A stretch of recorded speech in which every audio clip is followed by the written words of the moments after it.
obviously, the Olympism as a general concept has been inspiring nations all over the world, in all the continents. But I think, again, talking a little bit about legacy, I was very lucky in 2008, but also in 2022, about how Olympic studies went into elementary and middle schools in China.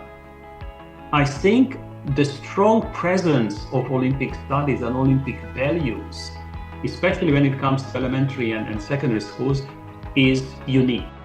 So one of the biggest differences to me, looking at how the Olympic Games and Olympism is looked at in the West and potentially in China, is that in China, thanks to the central government, to the local governments, young boys and girls from the age of 6 started to be exposed to the Olympic values. And Olympic values are much more than just what happens on the sports field.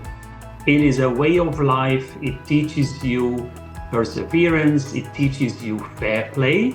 It teaches you skills in society when you interact with other people. And there are some amazing scholars and professors at the university I teach, and I know in other universities, developing this curricula for young people.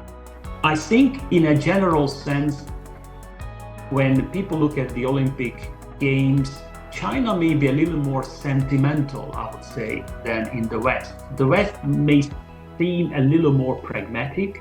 In China, it's a spiritual thing.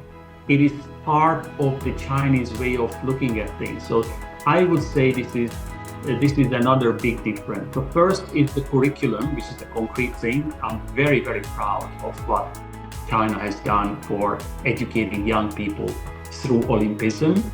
And the other one is this more spiritual looking at the Olympic values, which comes from the nature or the character of Oriental people, especially in China. So these would be the two main differences, how I see the West and China consider Olympic Games, Olympism, and Olympic values.